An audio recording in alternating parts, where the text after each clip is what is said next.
Hay un secreto guardado bajo llave en las oficinas más exclusivas del fútbol mundial que esta semana estuvo a punto de salir a la luz frente a las cámaras de televisión. Según cuentan los rumores más oscuros del entorno de la Federación Internacional, la conferencia de prensa que el presidente de la FIFA ofreció a los periodistas en la víspera del partido inaugural fue convocada de urgencia total y sin cumplir con ninguno de los protocolos habituales.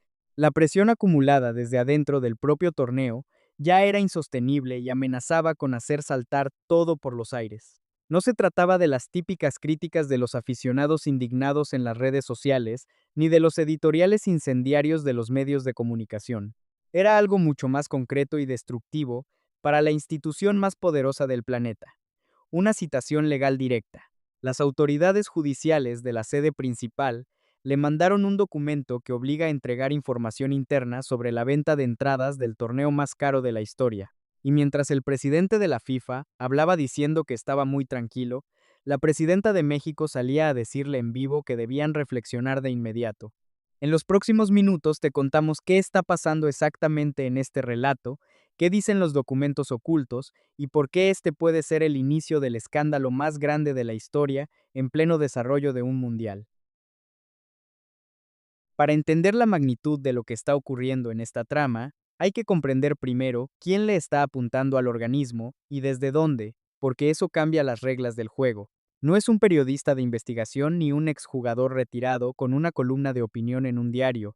Son fiscales estatales con poder legal real para exigir documentación bajo amenaza de sanciones formales y abrir procesos que pueden terminar en cambios estructurales en la manera en que el fútbol opera en ese territorio.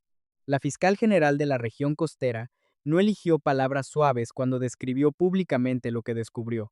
Dijo textualmente que el proceso de compra de entradas para este mundial fue un calvario absoluto para la gente común, y agregó que ese calvario estuvo marcado por la confusión generalizada, una escasez artificial planificada y precios desorbitados que rozan la locura.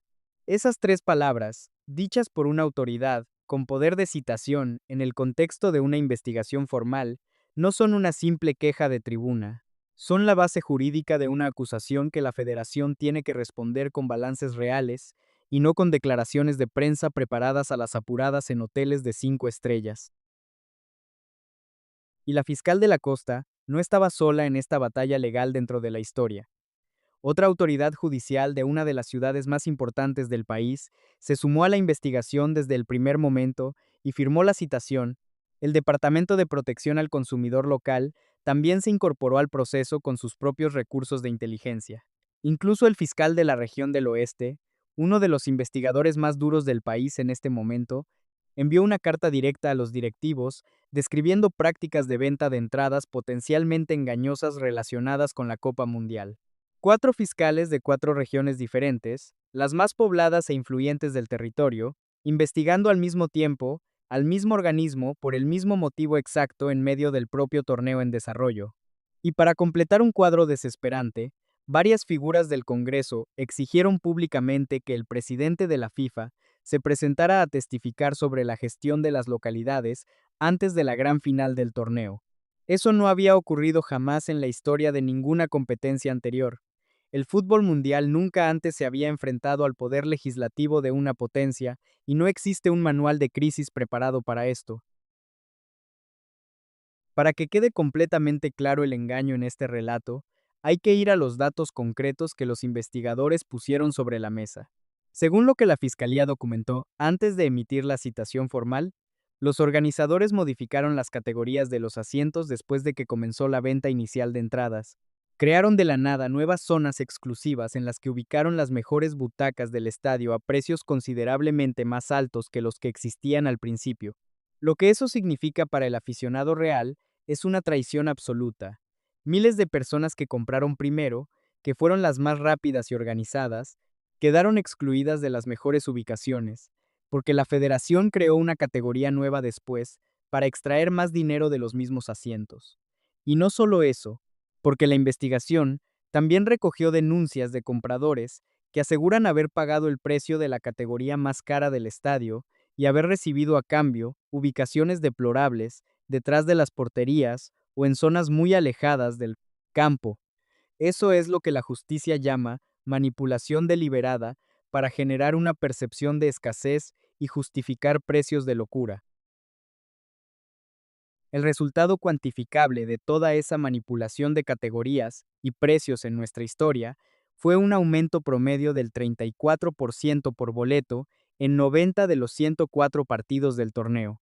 Un 34% de aumento generalizado que afectó incluso a los partidos de primera fase entre selecciones menores que no generan una demanda extraordinaria.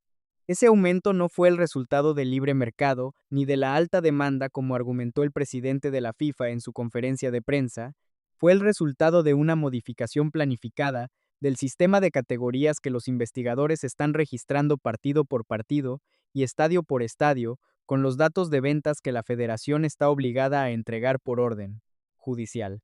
Eso es lo que tenían sobre la mesa las autoridades cuando mandaron la citación, y eso es lo que el dirigente intentó responder frente a los micrófonos, con una frase que dejó a todos helados. Dijo que no eran los reyes del mundo, pero que estaba muy tranquilo porque antes de vender millones de entradas, verificaron todo lo que hacían con los mejores abogados y los expertos más caros de la industria. Pero la frase que más circuló en las redes y que desató la furia de los aficionados fue cuando el presidente de la FIFA aseguró que si ellos estaban haciendo algo mal, entonces probablemente todos los que venden entradas de espectáculos en esa región del mundo están haciendo algo mal también. Esa declaración es exactamente la clase de argumento que un abogado desesperado usa cuando no tiene una defensa sólida para responder a acusaciones específicas y documentadas. No es una refutación de los datos presentados por los fiscales, sino una generalización que intenta licuar la responsabilidad propia apuntando a los demás. Además, el dirigente comparó los precios del Mundial con las finales del baloncesto profesional, argumentando que otros grandes eventos deportivos también experimentan aumentos similares y que ellos no hacían nada diferente al mercado del entretenimiento. Incluso llegó a decir que si hubieran vendido las entradas más baratas desde el inicio, los revendedores se habrían quedado con todo el negocio en el mercado negro, por lo que cobrar precios exorbitantes era en realidad una política de protección para cuidar al verdadero aficionado. Sin embargo, en este relato, hay un dato real del torneo que destruye por completo esa línea de defensa de la federación. En el partido inaugural, con todos esos precios altísimos que supuestamente garantizaban que las entradas llegaran a manos de los hinchas reales y no de la mafia de la reventa, las pantallas de televisión de todo el mundo mostraron algo vergonzoso. Había miles de asientos completamente vacíos visibles en las tribunas del estadio, miles de butacas que nadie ocupó el día en que el torneo más importante del planeta arrancaba. La política de precios altos como mecanismo de protección produjo estadios con claros lamentables en la jornada inaugural. Esa es la refutación más contundente al argumento del presidente de la FIFA, y no la hace ningún fiscal ni ningún periodista deportivo, la hacen las propias tribunas vacías ante una audiencia global de cientos de millones de personas que no pudieron pagar los costos de un boleto. Y es en este momento exacto de máxima tensión, cuando la mandataria de la nación vecina decidió patear el tablero político de la competencia. La presidenta de México no es una figura cualquiera en esta historia. Es la líder de uno de los territorios que puso a disposición sus estadios históricos, su infraestructura y sobre todo su afición, que es la más apasionada del continente. Cuando esa mandataria sale a decir en vivo que la federación tiene que reflexionar profundamente sobre lo que está haciendo, el golpe viene desde adentro del sistema. No es una crítica externa. Es el dueño de casa diciéndole al invitado frente a los micrófonos del mundo que su comportamiento es inaceptable. El peso político de esa declaración es gigantesco, porque contradecirla públicamente implicaría generar una crisis diplomática formal en pleno desarrollo del torneo, y quedarse en silencio es aceptar que la crítica es totalmente válida. La presidenta de México afirmó que el costo de los boletos tan caros tiene que hacer reflexionar incluso a la organización del fútbol porque, aunque está bien que sea un negocio, el deporte tiene que ser otra cosa. Agregó que el fútbol debe ser un espacio de encuentro que no debe dividir a las clases sociales, sino incluir a todos por igual. Esa frase tiene un significado muy profundo en una región donde los precios dejaron afuera a millones de familias humildes que son justamente las que sostienen la pasión popular. Es un diagnóstico político que demuestra que el Mundial le estaba fallando a la gente que hace grande a este deporte. Pero la postura de la mandataria no fue solo de palabra en nuestra trama. Lo que dijo fue la culminación de una estrategia que su gobierno construyó en secreto desde el momento en que se publicaron las tarifas iniciales. Para contrarrestar la exclusión, impulsó un proyecto alternativo denominado el Mundial del Pueblo. Organizó una red de 18 festivales callejeros masivos y completamente gratuitos con pantallas gigantes en las plazas principales de la capital. El resultado de esa estrategia fue un impacto total. Mientras el estadio principal recibía a 87,000 personas que pagaron boletos de más de $1,000, medio millón de personas adicionales se concentraron en las calles para ver el partido de forma gratuita. Esa fue la respuesta del país ante la codicia de la Federación Internacional. Pero el gesto que verdaderamente rompió todos los manuales de protocolo ocurrió horas antes del puntapié inicial. La presidenta de México decidió romper la tradición histórica que obliga al jefe de Estado a sentarse en el palco de honor junto a los altos directivos del fútbol y los diplomáticos extranjeros.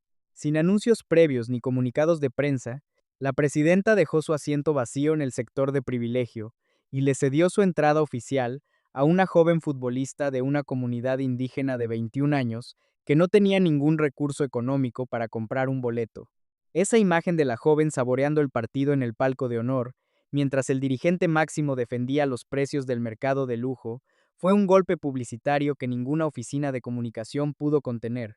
Además, el gobierno distribuyó cientos de entradas de protocolo a estudiantes de escuelas públicas de zonas rurales para que pudieran vivir la experiencia de un partido del Mundial en vivo, mientras la plataforma oficial de la federación mostraba pases exclusivos para la gran final cotizados en cifras millonarias, imposibles para cualquier trabajador.